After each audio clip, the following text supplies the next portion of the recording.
Muy buenas noches, compañeros y respetado docente. Nuestro grupo está conformado por Karen Chaparro, Jonathan Uncira y quien les habla, Yesid Mesa. El día de hoy les hablaremos del superhombre.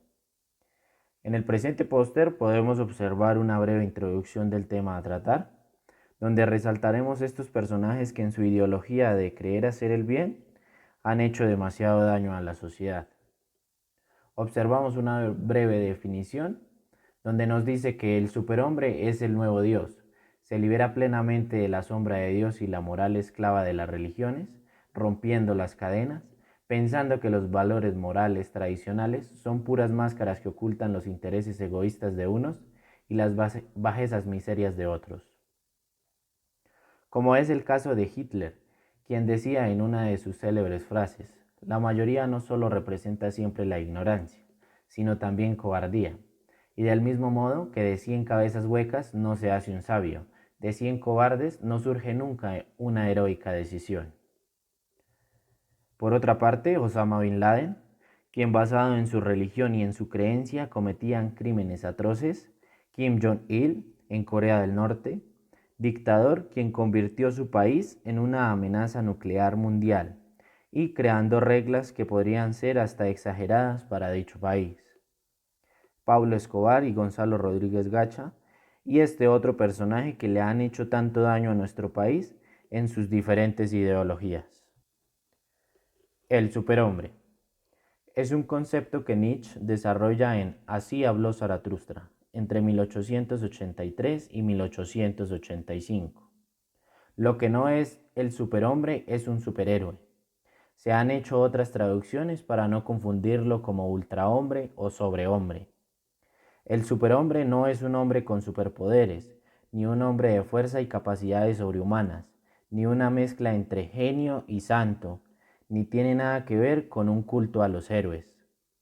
Otra cosa que hay que entender es que Nietzsche no entiende el superhombre como un individuo real y concreto que ha de venir de verdad en el futuro, o él al menos así no parece entenderlo. El superhombre no es una tesis darwinista según la cual, como el mono, se convirtió en hombre, pero no hay nada más alejado que esto. El superhombre es la idea de una superación no biológica, sino moral del ser humano que le permita a cada uno llegar a ser el que es. Así, el superhombre es por un lado la superación del hombre, pero también el hombre más hombre, el cumplimiento de la plena potencialidad humana, y de este modo funciona como un ideal, como un mito que nos hace superarnos continuamente. Es un modelo para inspirarnos, la imagen de lo que podríamos llegar a ser. Es el tiempo del último hombre, el hombre nihilista, cínico, que está desengañado respecto de todo valor y sentido.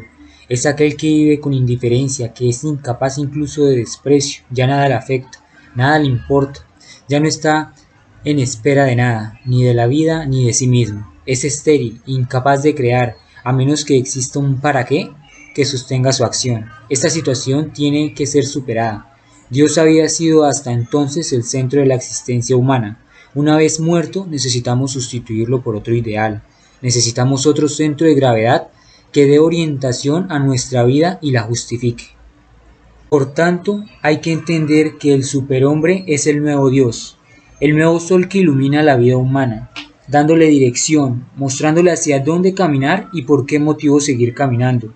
Hay quienes, tras la muerte de Dios, pasan a considerar la existencia como algo absurdo y carente de sentido, y entonces se llenan de resentimiento hacia la vida.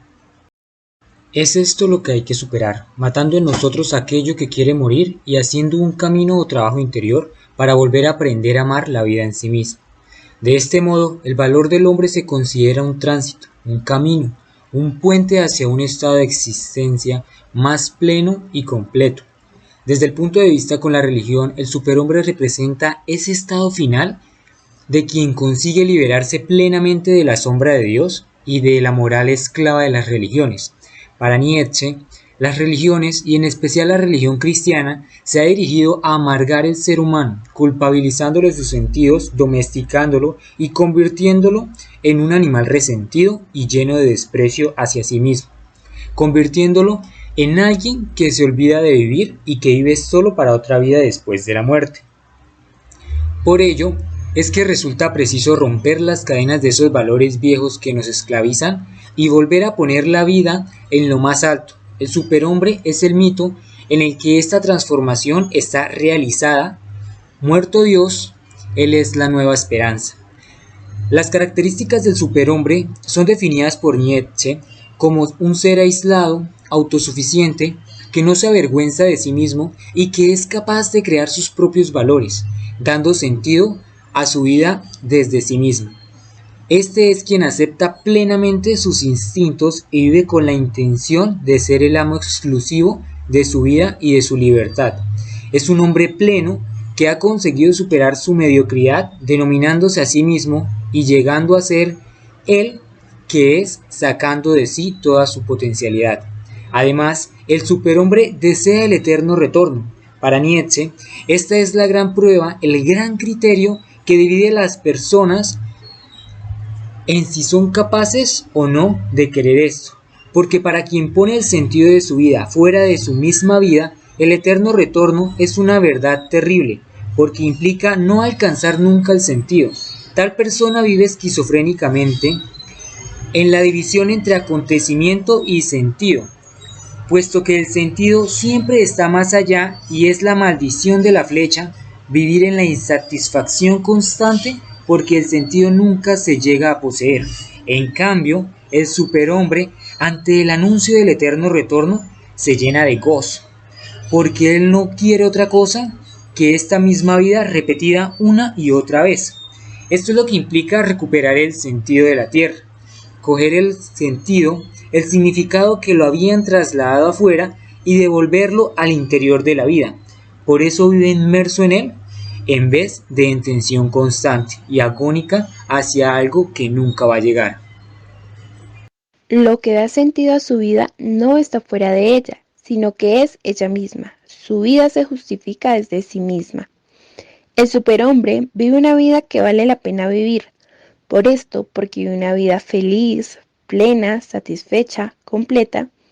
Cuando termina, no puede querer otra cosa que volverla a vivir exactamente igual.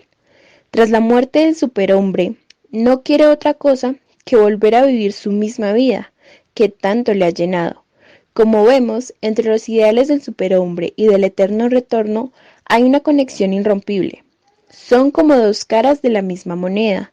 El superhombre es el que quiere el eterno retorno, porque vive una explosión de plenitud.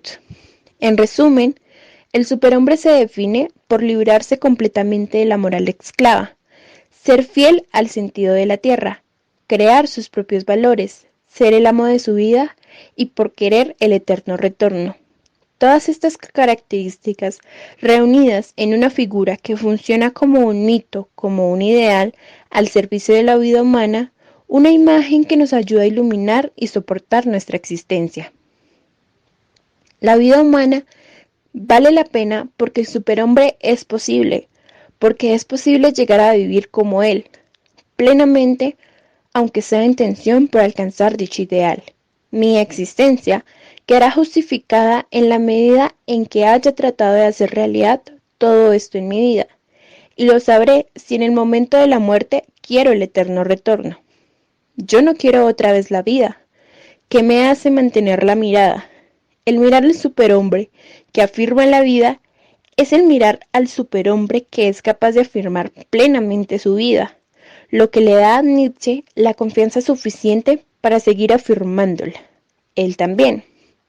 El superhombre es el mito que encierra el significado de la vida humana después de la muerte de Dios. Es la máxima posibilidad humana hacia la que continuamente hay que entender y a la que hay que dirigir la mirada para sostener en el camino. Nietzsche, como sabemos, no es un autor sistemático y es muy complejo sacar de él una idea en claro. El superhombre no es una excepción y como tal es un concepto ampliamente interpretable. Se nos ha presentado quizás una visión demasiado propia, demasiado particular, no extensa de algunas ambigüedades. A mí mismo me cuesta encajar según qué piezas en este cuadro. Por ejemplo, como entiende Nietzsche, el papel de la voluntad, de poder o de dominio tan pronto parece estar constituyendo un ideal de dominio sobre la propia vida como celebrando el dominio tiránico sobre la vida de los demás. Pero si hay una idea con la que nos gustaría que se quedaran, es que el superhombre es el símbolo de una sobrepotenciación de lo humano. Tras la muerte de Dios, el hombre necesita acabar de sacudirse de su cadáver, librarse de las cadenas y recuperarse a sí mismo. El superhombre es ese mito en el que para alimentar nuestra esperanza, tal transformación se muestra como completa. Pero bueno, en conclusión, nos gustaría saber cómo lo pensaban antes y cómo creían que era el superhombre en un ideal vivible.